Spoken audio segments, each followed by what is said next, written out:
Senhor? Não.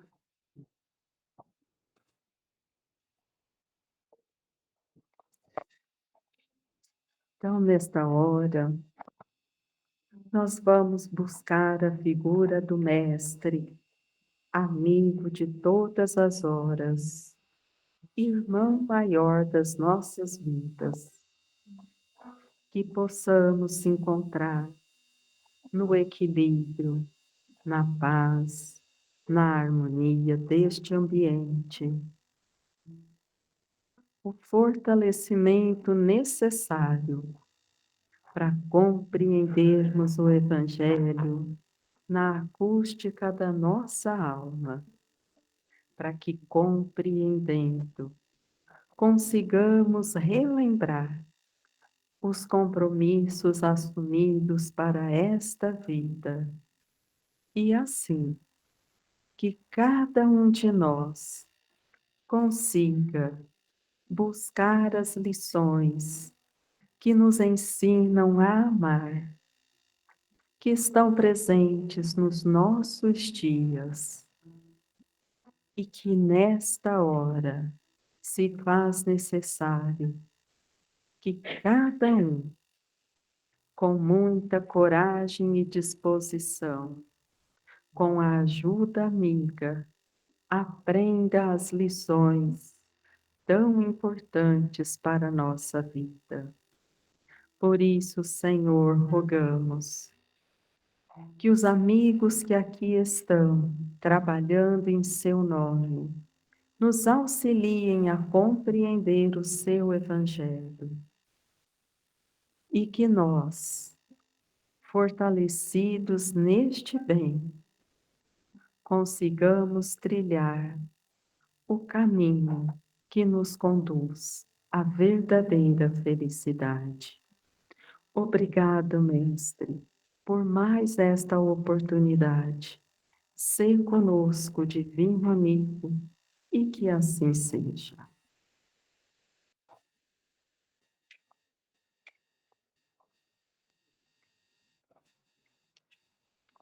Marcelo.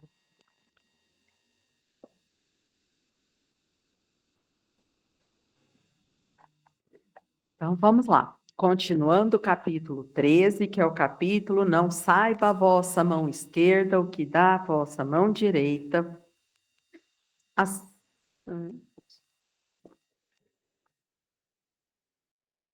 Ih, tá errado, então. Ele voltou no slide 1. É mais fácil sair no fim e voltar, porque é muito longe. Não, é no 300 que nós estamos. Aí você está no 40. Desce tudo, é mais fácil, mais rápido. É mais rápido.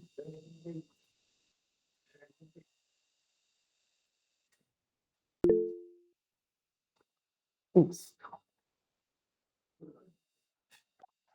Pronto, vamos embora. Então, vamos lá. Semana passada a gente começou um item e a gente vai terminar, porque ele tem ainda algumas colocações que são importantes para a gente raciocinar, para entender o que é de fato que ele está falando da caridade. Ó. Então, depois que a gente começa a entender esse trabalho, então, que a gente está fazendo bem. Ó. Ademais, qual dentre vós ainda não sentiu o coração pulsar de júbilo, de íntima alegria, a narrativa de um ato de bela dedicação, de uma obra verdadeiramente caridosa? Então, ó, é o outro ponto. Ele fala que todo mundo já tem essa experiência de fazer o bem e sentir a alegria que o bem proporciona. Ele falou, todo mundo já conhece isso. Se unicamente buscasseis a volúpia que uma ação boa proporciona, conservar-vos-ieis sempre na senda do progresso espiritual. Não vos faltam os exemplos. Rara é apenas a boa vontade. notai que a vossa história guarda piedosa lembrança de uma multidão de homens de bem. Então, aqui, nós vamos ter que pensar o seguinte, agora ele diferenciou para a gente raciocinar mesmo, ó. Primeiro ele falou, vocês já conhecem o que é a alegria do verdadeiro bem. Todo mundo já fez uma experiência dessa. Aí ele fala assim, ó, se vocês se conservassem na busca dessa alegria, estava tudo certo. Vocês já tinham achado o caminho. O problema é que é muito raro encontrar quem tem boa vontade para ficar nesse caminho. Aí começa o nosso problema. Por que aí que começa o nosso problema? Porque depois daquele primeiro movimento que a gente fez o bem e se sentiu muito bem, a gente perde o foco, distrai e começa a colocar condições para ajudar. Só ajudo se, só faço se, só se for de tal forma ou para tal tipo de pessoa. Então eu vou pondo condições. Quando eu coloco condições, eu saí da caridade. Por isso que ele falou, ó, a gente ter que ter cuidado para esse prazer da alma não virar prazer do ego, que é aqui que morou o problema.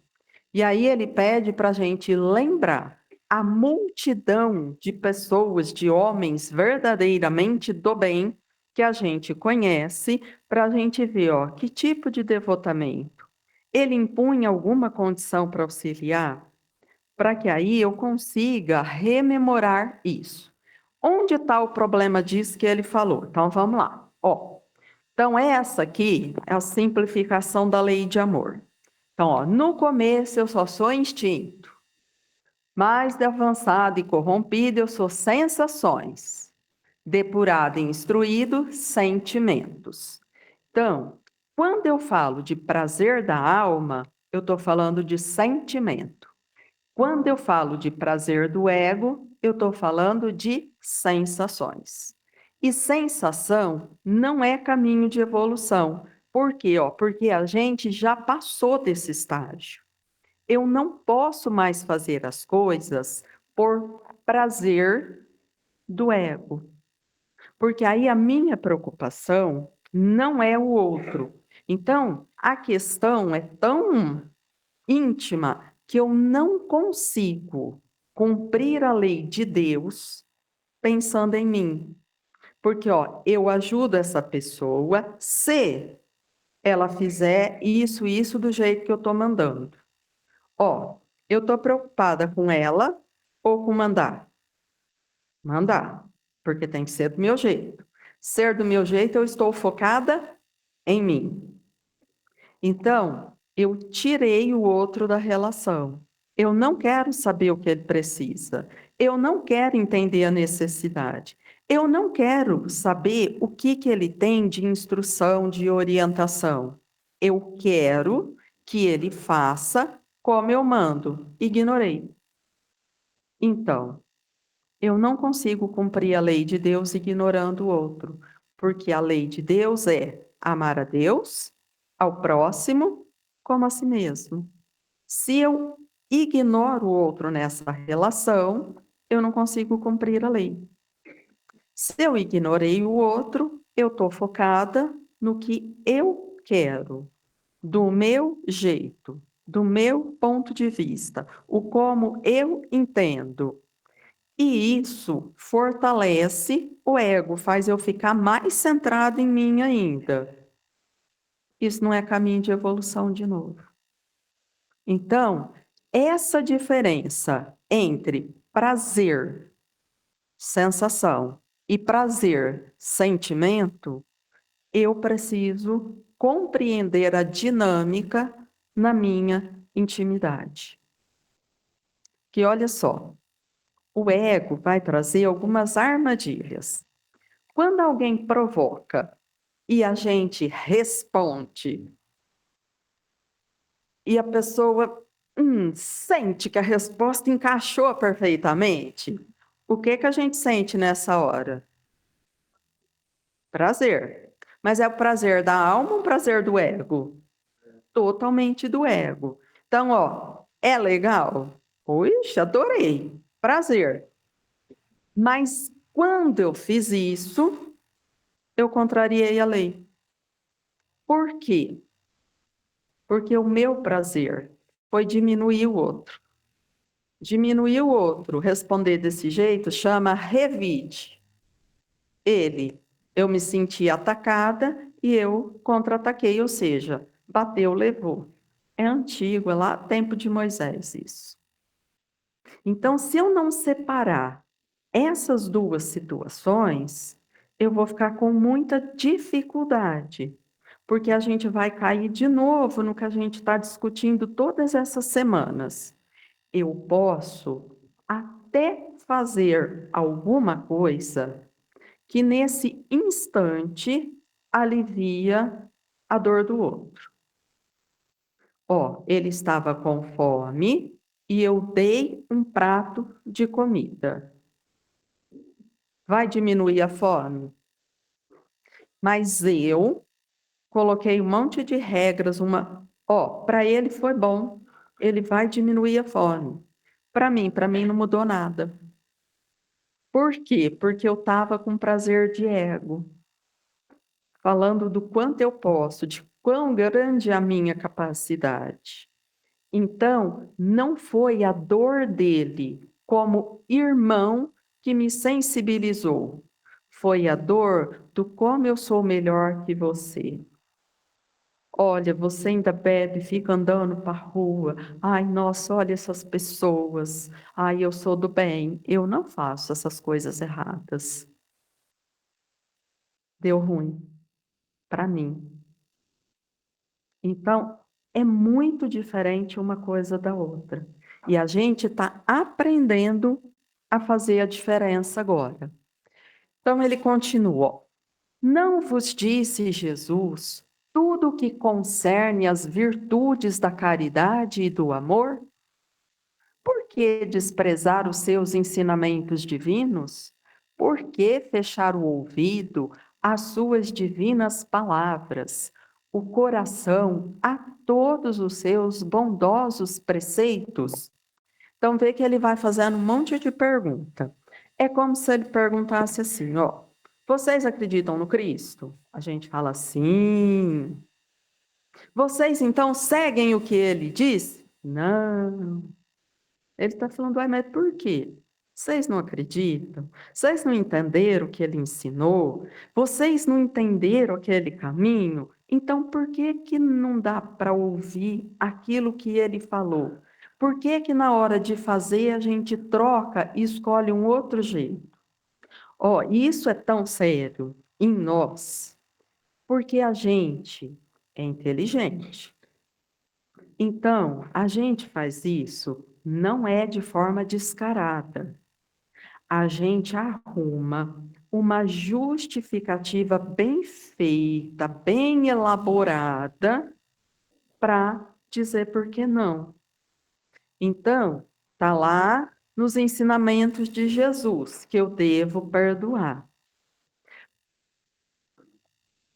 Gente, mas é que aí a pessoa não vai entender que ela está errada.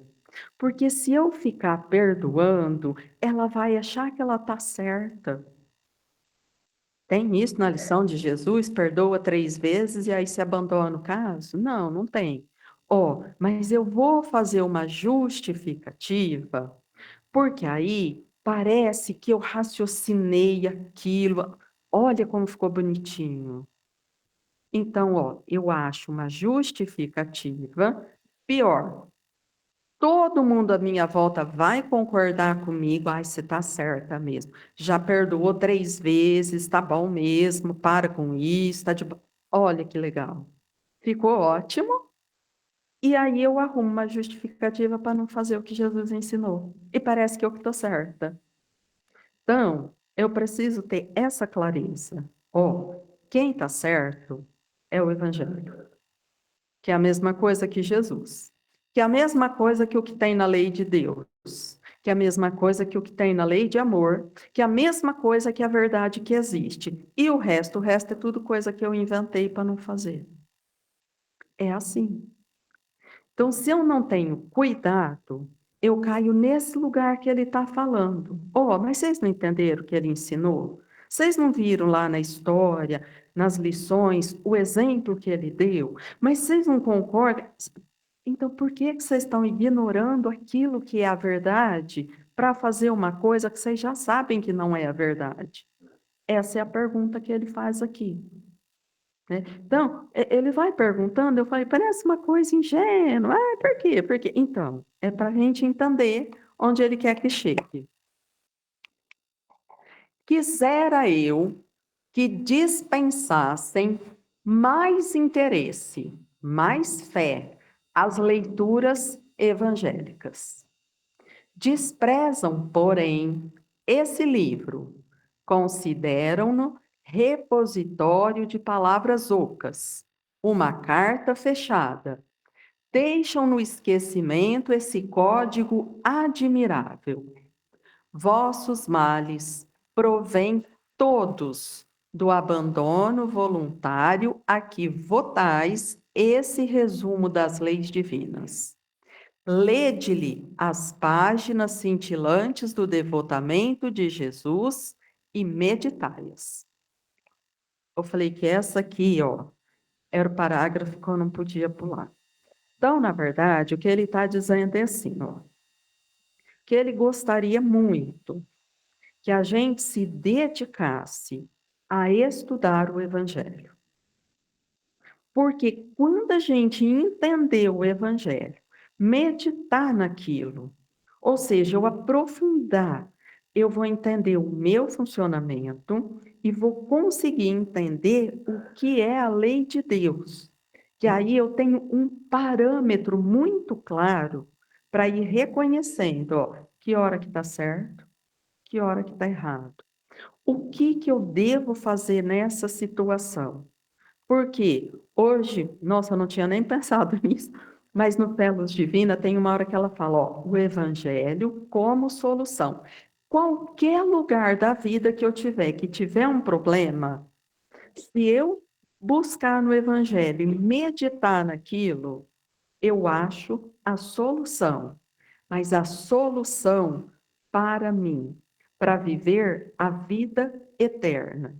Eu vou achar uma solução que não é uma coisa desse tempo, é uma coisa que eu vou fazer, mas vai durar para sempre, porque eu vou fazer a meu favor. Então, quando ele está pedindo para a gente ler, é nesse sentido de estudar, meditar, compreender, se situar. Só que é muito comum a gente ouvir assim, ó, o evangelho é muito difícil, gente. Nossa, eu começo a ler estranho aí, acho confuso. Ai, eu não gosto de ler isso aí, não. Não tem um romance mais fácil para eu ler? Tá bom, tudo bem, tem. Ai, eu acho muito... Ó, ele não é simples por conta disso que a gente está vendo. Eu preciso ler e aplicar dentro de mim. Porque se eu ficar lendo e tentar ficar olhando para fora, vai ter coisa que não vai nem fazer muito sentido. E a gente tem visto quanta confusão em nome do Evangelho de Jesus tem acontecido. Quer dizer, a ponto das pessoas imaginarem que essa fidelidade a Deus e a Jesus é para prosperar ganhando dinheiro. Não dá nem para a gente entender onde buscaram para fazer essa confusão, porque em nenhum lugar tem isso. Então, mas se eu leio e tento empurrar e aplicar a coisas externas, eu vou tentando justificativas e moldando para ficar do jeito que o ego quer ouvir, não do jeito que a alma precisa entender. E isso é muito diferente. Então, para facilitar a nossa vida, o nosso evangelho, gente, as nossas citações são exatamente as mesmas que tem na Bíblia. O que que eles fizeram? Veneraram aquilo que é moral. O que tratava de coisas que era da vida comum do Cristo naquela época, ficou suprimido para nós. Por quê? Porque tinha coisa que era comum num judeu fazer lá naquela época. Tá, isso é dado histórico.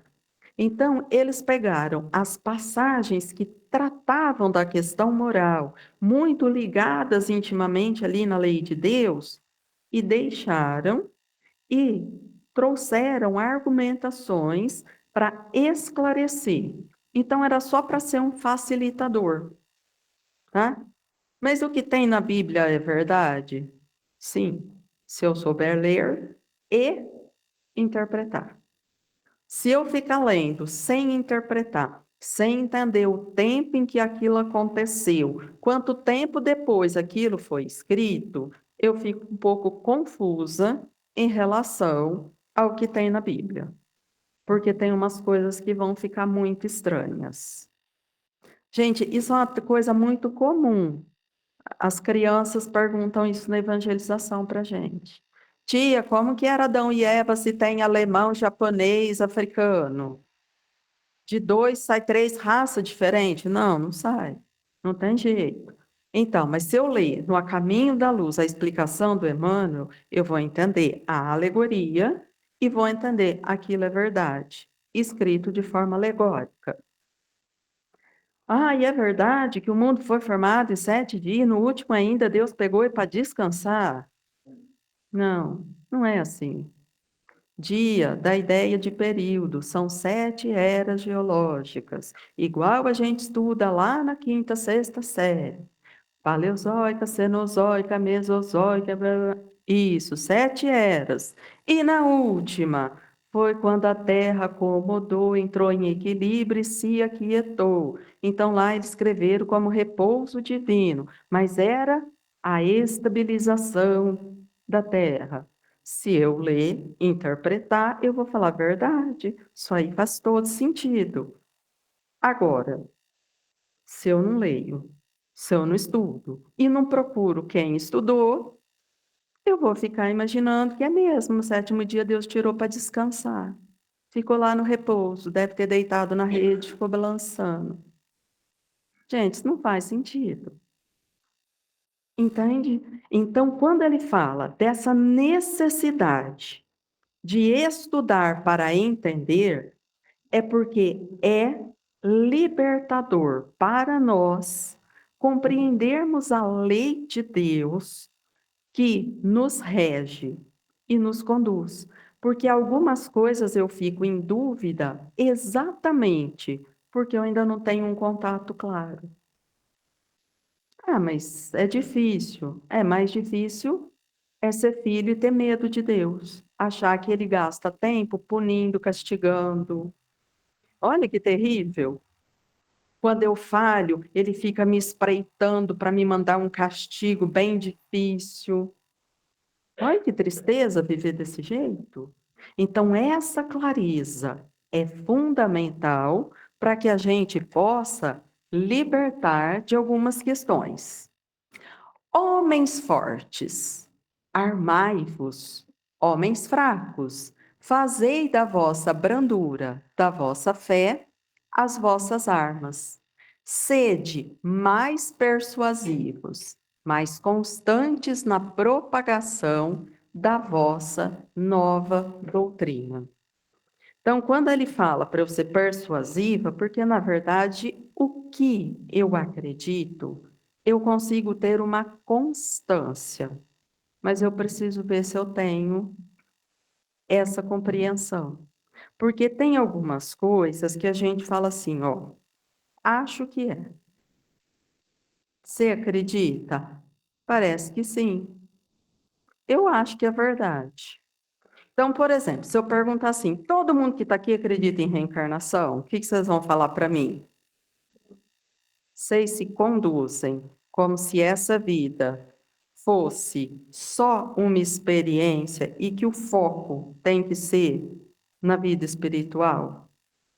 Não, não conduzem. Não precisa nem gastar tempo respondendo. Por quê? Ó? Porque se eu não invisto no perdão, se eu não invisto na humildade, se eu não invisto na abnegação, eu estou investindo tempo em conquistas materiais mesmo. Ó, eu posso falar de reencarnação, mas não sou convencida que é assim. Por isso, o meu tempo eu invisto aqui e agora. Isso aí, para mim, é uma possibilidade. Então, a minha dedicação maior é tudo aqui. Então, olha só, de verdade, eu acredito em reencarnação? Ah, se não exigir nenhum esforço, sim. Se exigir algum, não. É isso que acontece com a gente. Só que essa é a minha relação com Deus. Você acredita em Deus? Quando minha vida dá certo, sim. Mas quando eu sou convidada a fazer um ajuste, não. Eu acho que ele errou, eu acho que ele distraiu, eu acho que ele foi injusto comigo. É? É. Então ele é perfeito? Se der tudo certo para mim, sim. Se der alguma coisa errada, não. Não é não, ele falha. Como é que eu vou confiar em Deus se ele falha? Então, de verdade, eu confio em Deus? Sabe qual é a resposta? Não. Só por quê? Porque eu acho que ele falha. Quando as coisas dão errado, eu acho que ele errou. Acabou. Então, essa falta de estrutura é que me coloca nas dificuldades. Porque imagina, ó, a vida fica difícil e ao invés de eu me ligar a Deus e entender que isso é só mais uma lição de amor, eu gasto um tempão falando, por que comigo? Deus não podia ter feito isso comigo, não podia ser dessa forma, porque isso não está justo, porque, ó, vai um tempão a gente fazendo isso.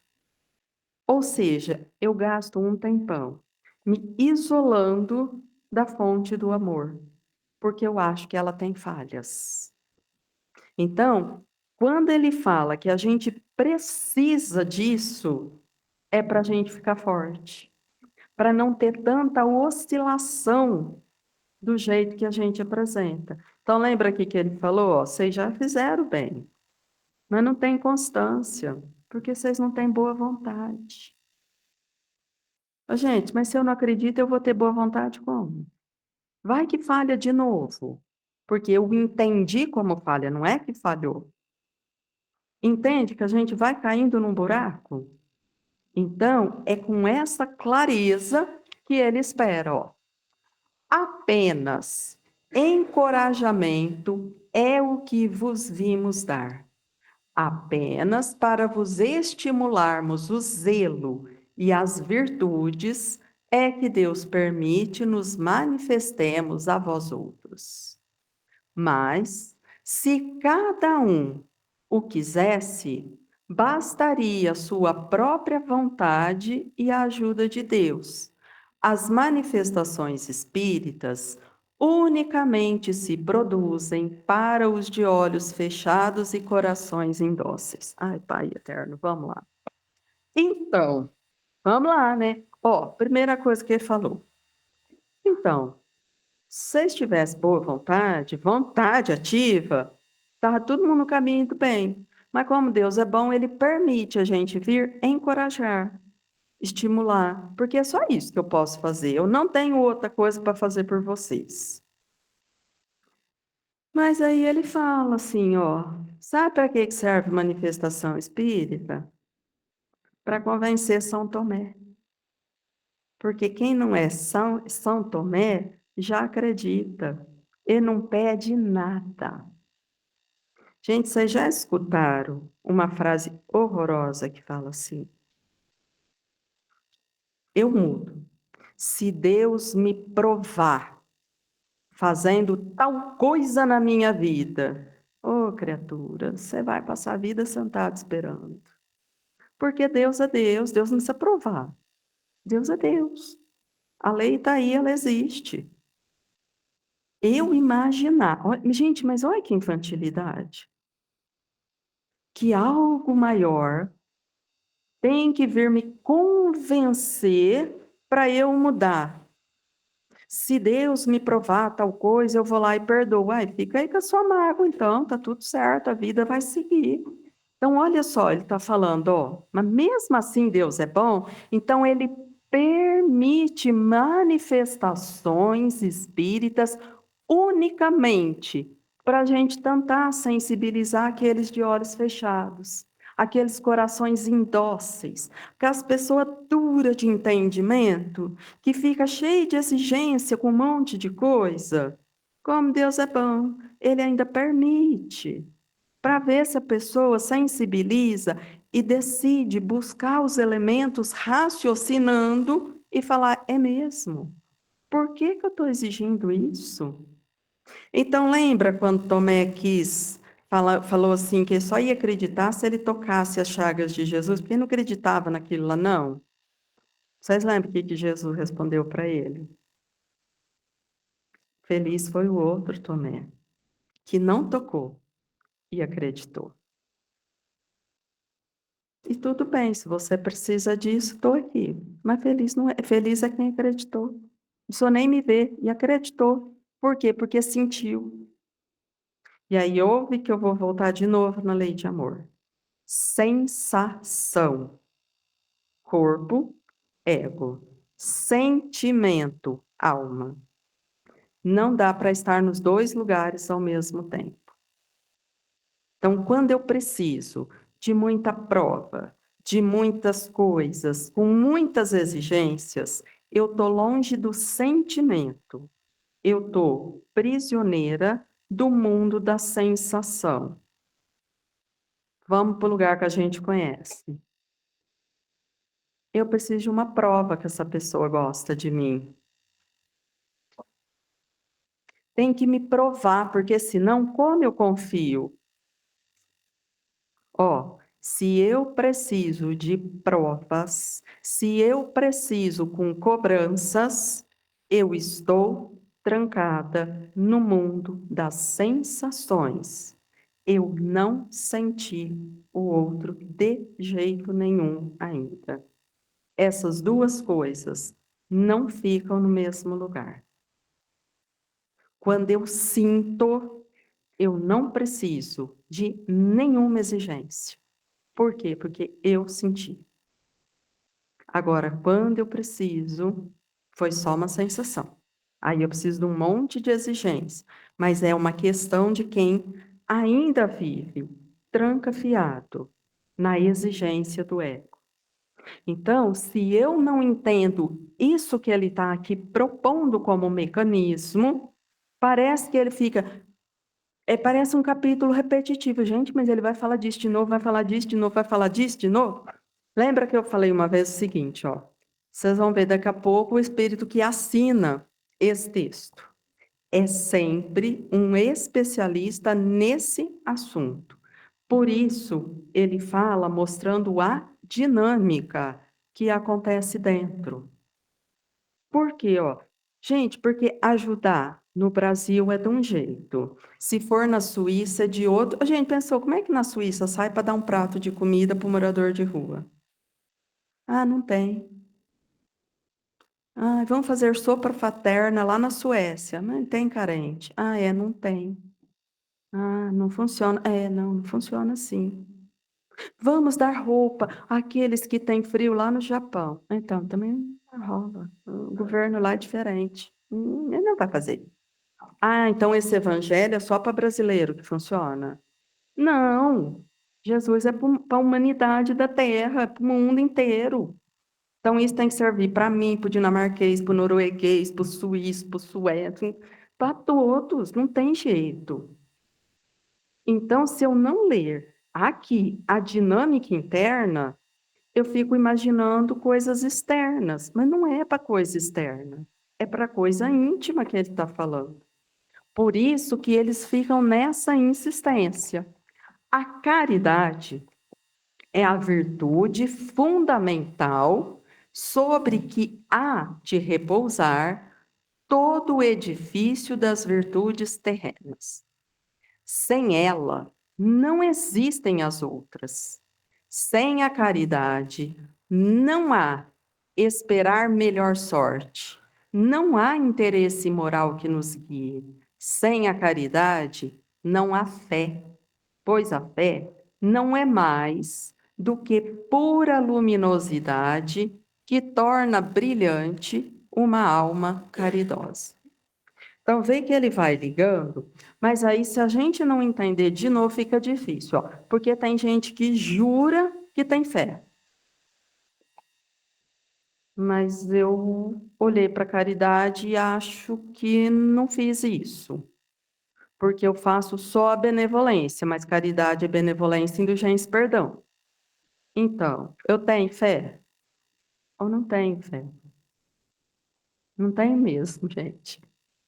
Tá? Porque, ó, olha que difícil agora. Só tem fé cumprindo a lei de Deus.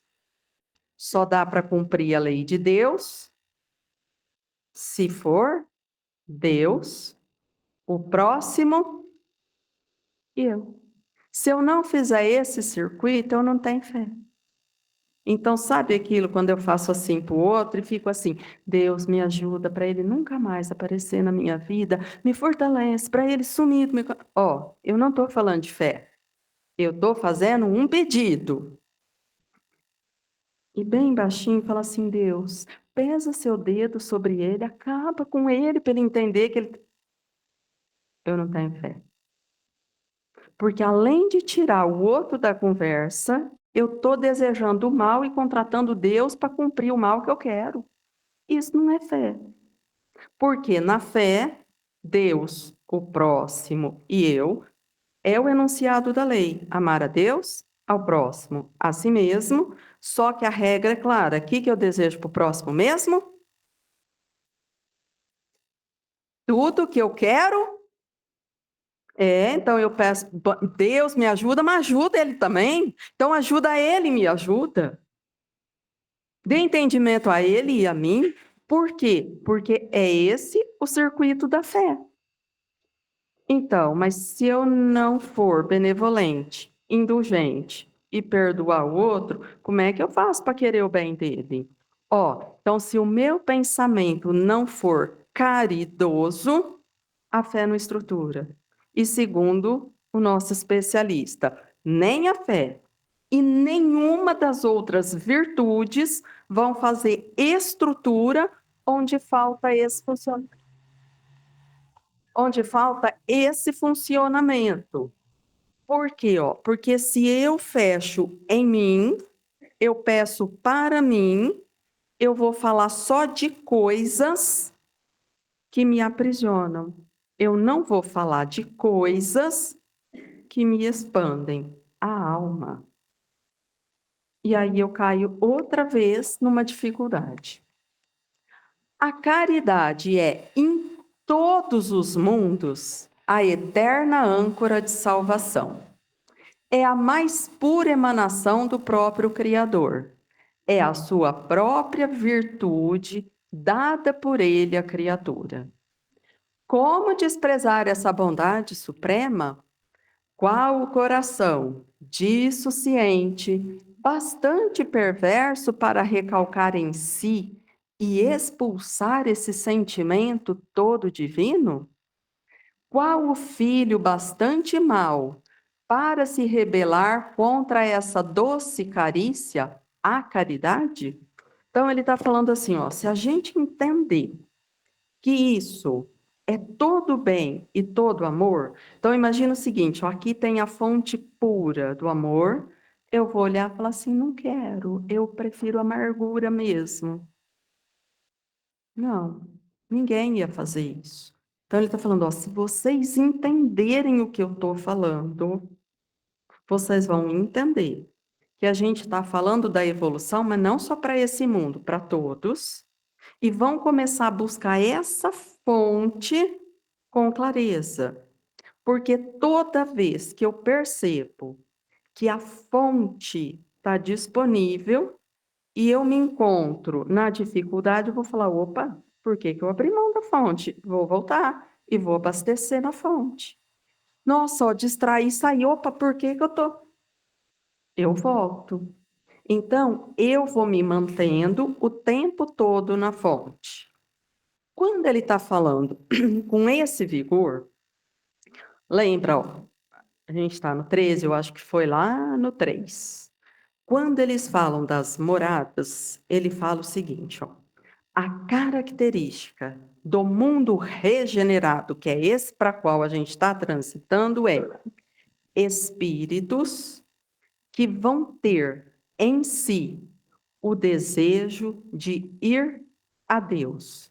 Não precisa mais de nada empurrar, constranger. Eles buscam a Deus porque compreenderam. Isso é característica de espírito regenerado. Por isso que ele está falando isso, ó. Senti que eu saí da fonte, opa, ó, a fonte é aqui. É isso aqui que me liga a Deus. Nossa, olha eu distraí. Não, é aqui que me liga a Deus. Então, é uma necessidade do espírito viver essa ligação com Deus o tempo todo, sem desânimo, sem ficar questionando que devotamento, o que eu preciso superar para ficar nessa ligação. Então, é essa busca que ele fala, porque é essa a busca da nova etapa. Não ouso falar do que fiz, porque também os espíritos têm o pudor de suas obras. Considero, porém, a que iniciei como uma das que mais hão de contribuir para o alívio dos vossos semelhantes. Vejo com frequência os espíritos a pedirem lhes seja dado, por missão, continuar a minha tarefa.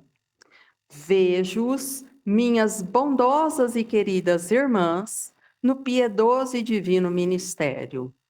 Vejo-os praticando a virtude que vos recomendam, com todo o júbilo que deriva de uma existência de dedicação e sacrifícios. Imensa dita é a minha por ver quanto lhes honra o caráter, quão estimada e protegida é a missão que desempenham. Então, ele está falando assim, ó, eu não vou contar para vocês o que eu fiz. Por quê? Porque é espírito tem pudor também. Eu não estou aqui para fazer propaganda de mim, mas eu fico muito feliz de ver que o que eu encarei como a minha missão na Terra deu muitos frutos.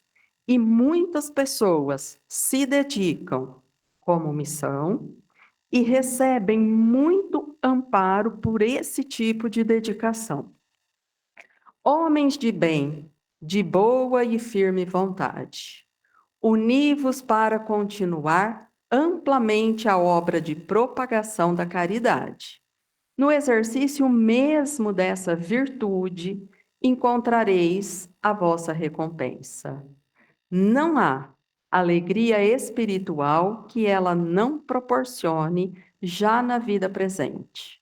Sede unidos, amai-vos uns aos outros, segundo os preceitos do Cristo. Essa é uma mensagem de São Vicente de Paulo. Todo mundo conhece o que ele fez, né? Ó, vocês conhecem algum asilo que não chama Asilo São Vicente de Paulo? O que esse homem fez a vida inteira?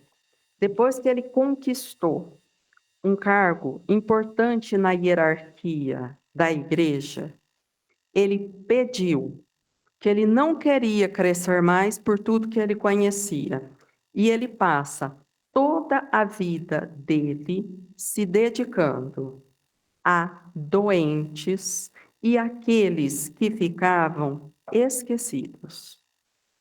Então, por isso, mas muitos asilos têm o nome dele, porque normalmente quem ele achava abandonado, ele pegava para ele. Para quê? Para cuidar. Simples assim. E aí começa essa história de ter um monte de gente, porque ele ia cuidando de todos. Então, ele ia pondo tudo juntinho, porque ele ia cuidar. Então, isso que ele falou, eu fico muito feliz quando eu vejo que ainda tem gente que faz, que pega isso como missão. E vejo o quanto eles ficam amparados por isso, porque começam a viver a verdadeira caridade. Porque quem cuida de alguém que não tem mais nada para oferecer, não pode cuidar porque não está esperando receber em troca. Não tem troca mais. A pessoa não tem mais nada para dar. Ou seja, eu cuido porque eu entendi aquela dor. Então eu vou cuidar. Por quanto tempo? Eu não sei por quanto tempo. Eu vou cuidar. Então ele foi ficando muito conhecido por esse tipo de dedicação. Então lembra quando eu falei, ó, é sempre alguém que viveu esse sentimento que vem descrever. Por quê? Para mostrar qual foi o movimento íntimo que ele entendeu. Só para a gente encerrar hoje, ó, uma citação pititica de Santo Agostinho. Ó. Há pessoas que desejam saber só por saber, e isso é curiosidade. Outras para alcançarem fama, isso é vaidade. Outras para enriquecerem com sua ciência, e isso é um negócio torpe. Outras para serem edificadas, e isso é prudência. Outras para edificarem os outros, e isso é caridade. Eu só trouxe isso para a gente pensar, ó. Tanto faz se é o pensamento do Agostinho ou do São Vicente, o que eles falam, ó, a caridade. O foco está lá no outro. A conquista é sua. Mas você colocou o outro como aquele que vai te dar a oportunidade de servir. Por isso que sem o outro, eu não chego em lugar nenhum. Eu não consigo fazer nada se o outro não me der a oportunidade. Por quê? Porque dedicando a mim, eu faço toda a lista, menos a última coisa que ele falou. Então, para validar o que eu faço, eu preciso do outro na minha vida. E se a gente for pensar de novo, ó, como que é o enunciado da lei? Amar a Deus, amar ao próximo e a si mesmo. Se eu não tiver a presença de um irmão na minha vida, eu não consigo cumprir a lei de Deus. Então, é esse o movimento, porque é nessa tarefa que eu vou entendendo onde fica o meu limite. Nossa, quando ele fez aquela colocação, aqui aconteceu um incômodo, mas qual foi o incômodo? Aí eu vou fazendo ajustes, porque o outro me ajuda. Mas se eu não tiver o outro para me ajudar, eu estudo perdão e eu falo do perdão, e eu posso iludir que eu sei perdoar. Olha que coisa! Porque aprender a perdoar, eu preciso de alguém para me ofender. Ou pelo menos para testar meu limite, para ver se eu sei fazer na prática. Senão eu não consigo. Então, não tem esse movimento. Por isso que eles estão insistindo nesse movimento para a gente ler internamente. Tudo bem, meu povo? Sim, não, talvez, mais ou menos. Universitários, tudo certo hoje? Então, fechou. Acabamos isso. O capítulo não, tá? Ele vai falar de caridade ainda.